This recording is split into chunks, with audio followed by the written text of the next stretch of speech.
Weeklies after the talk of WPPMLP Philadelphia 106.5 FM. We talk weeklies after the talk, and you already know what's coming up next. You ready for me? Yes, we got the sizzle. All right, give it to me early. All right, so I'm going to need you guys to go and subscribe to We Talk Weekly on all social media and major podcast platforms and our website, wetalkweekly.com. And if you want to support us, you can make a donation on our Cash App, $ We Talk Weekly. And you can also donate on wetalkweekly.com via PayPal. Or, we accept all forms of payment. And it goes to fund what we do. We're not just, we serious about this. So the untimely death of Atlanta rapper Rich Homie Quan has sent shockwaves through the hip hop community. Rich Homie Quan, whose real name is DeQuantes Devontae Lamar, was found unresponsive by his girlfriend Amber Williams. TMZ released a 911 call that was placed by Amber after finding his lifeless body on the couch when she returned from dropping their son off at school. So multiple reports suggest Rich Homie Quan died of a drug overdose, though autopsy results have not yet been released. So his 2013 single Type of Way garnered huge success. He followed it up with hits Flex and Walk Through, collaborations with artists like Young Thug, YG, 2 Chainz, Lil Wayne, and more. Condolences continue to pour in from celebrities like Lil' Kim, Lil Boozy, Jacquees, Quavo, Playboy Cardi, and many, many others. And Rich Homie Quan was 34. So sending a rest in peace to Rich Homie Quan and prayers up to his family. Yeah, such a tragedy. Donald Trump's team removed a video they posted on Trump's social media account after Beyonce threatened to send a cease and desist. Rolling Stone reports that Trump campaign posted a 13-second clip containing Beyonce's Freedom without obtaining permission from Beyonce. So Democratic presidential nominee Vice President Kamala Harris, after getting Beyonce's permission, has run numerous ads and plays the Freedom song at majority of her campaign rallies. Well, Trump is notorious for playing artists' songs at his campaign rallies without their permission, causing many of them to send a cease and desist to him and his campaign. Well, Beyonce joins a list of artists who have threatened Trump to take legal action to stop playing their songs. This list includes Adele, Aerosmith, The Beatles, Bruce Springsteen, Celine Dion, Earth, Wind & Fire, Pharrell Williams, and the estates of Prince and Isaac Hayes. So the Isaac Hayes estate recently filed a lawsuit against Trump, alleging Trump has used the song Hold On, I'm Coming over 100 times and should owe $150,000 for each time it was used. But they're giving them a discount. They're only seeking $3 million in licensing fees. So you got a little discount. Because 150 for 100 times is, wow. Whew. Yeah, absolutely. Singer actor Tyrese, he got a little backlash after he broke down during a recent interview on The Breakfast Club. So Tyrese was there to promote his upcoming album Beautiful Pain and his film 1992. Charlamagne the God asked Tyrese how he was dealing with the grief after so much loss, including the passing of his mother who he lost in 2022. 2 sisters, he lost one in 2021 and another sister in 2023. And then, the Fast and Furious co-star and friend Paul Walker, Baby Boy director John Singleton, and actor Ray Liotta, who starred in the film 1992. And he was dealing with his recent divorce.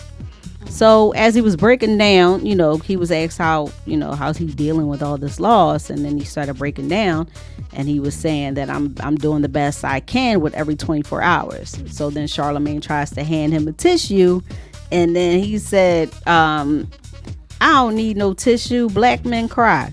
I don't need no effing tissue. He said every 24 hours I get, I'm doing the best I can. Beautiful Pain, 1992. There is no square footage I could live in. There's no rims, no jewelry, and no car. There is no net worth. There is no press release. There is no co-star. There is no collaboration in the world that could ever replace my mama. And he said that could ever fill the void of what it's like to wake up and get married and want to be in something for the rest of your life, and it goes away. So he said, black men cry when divorce happens. Women aren't the only ones that are devastated. When a miscarriage happens, women aren't the only ones you should be checking on. When you can't put food on the table because your career goes up, then it goes down. Stop calling, skipping over the man and checking on the woman. This is real ish out here. I'ma wipe my own tears. When you do things from the heart, it affects the heart. That's what beautiful pain is.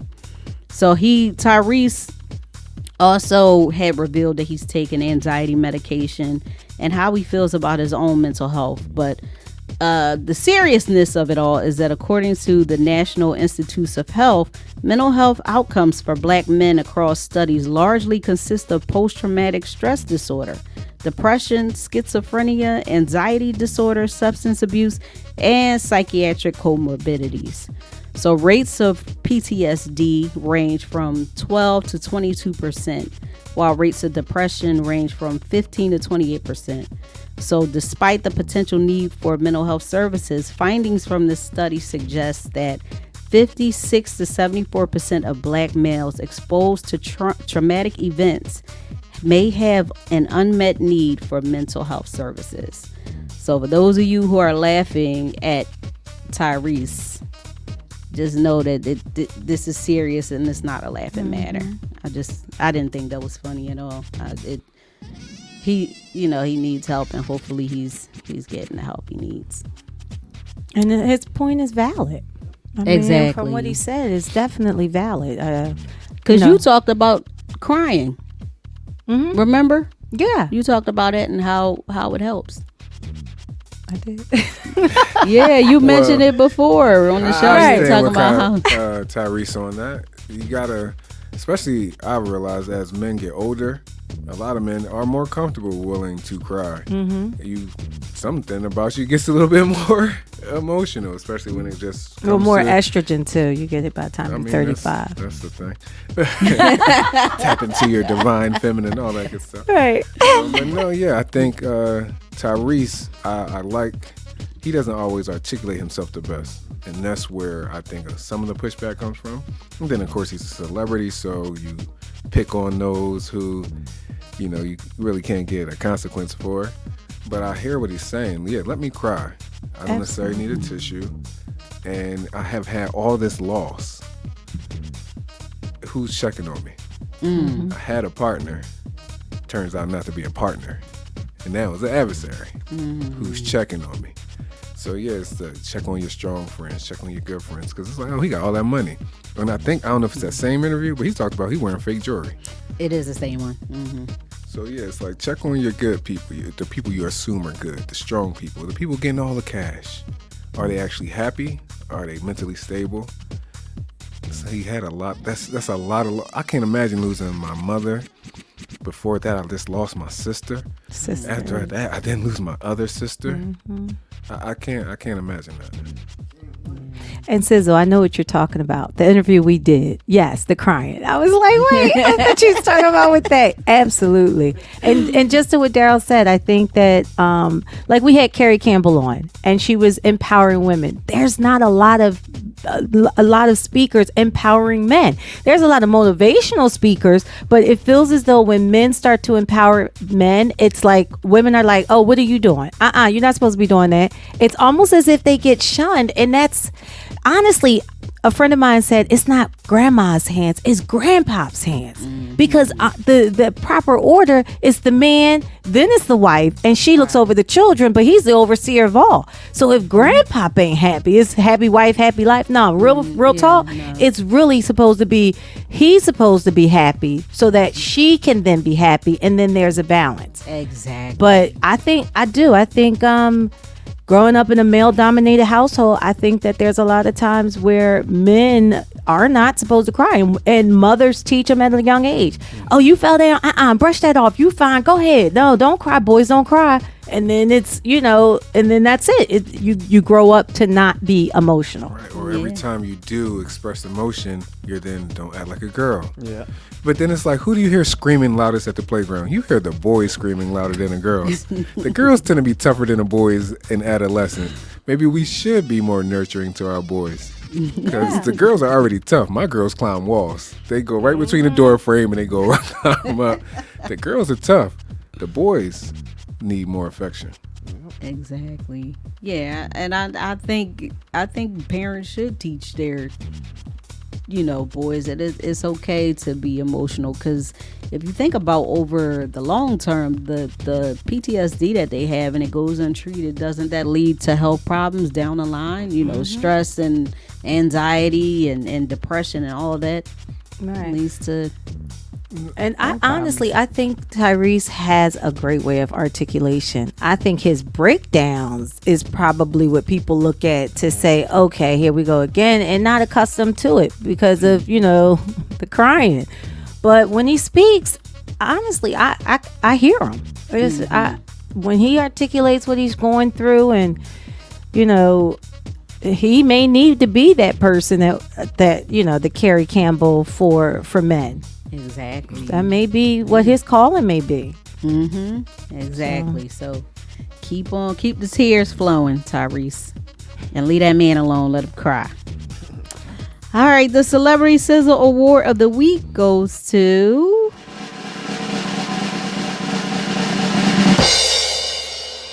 after Jalen Brown signed his $285 million contract, he made good on his promise to bring Black Wall Street to Boston by creating Boston Exchange, a program created to foster the growth of creative entrepreneurs and startups by providing resources, mentorship, and networking opportunities tailored to the unique needs and challenges of businesses and creative industries such as design, arts, media, entertainment, fashion, culinary arts, and more. So following the success of Jalen Brown's Boston Exchange and its mission to generate $5 billion in generational wealth for communities of color, Jalen Brown has now teamed up with Jason Kidd to bring the exchange initiative to Oakland. So Jalen Brown said, "I want to attack the wealth disparity here. I think there is an analytics that supports that stimulating the wealth gap could actually be something that could be better for the entire economy." So Jason Kidd says Oakland has the talent and mentors to make this venture a success. And this is something we can attest to. Black businesses are often over-mentored and underfunded. Say that one more again. They are often over-mentored and underfunded. I'm trying to tell you.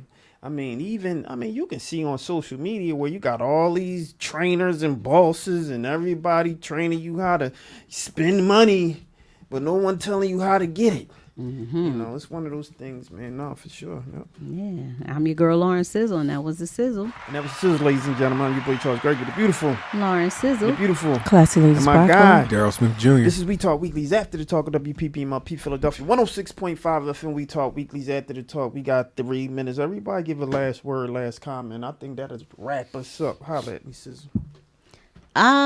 So I want everybody to like, follow, share, subscribe. We Talk Weekly, all social media platforms, podcast platforms, your iHeartRadio. You can listen to us in the mornings.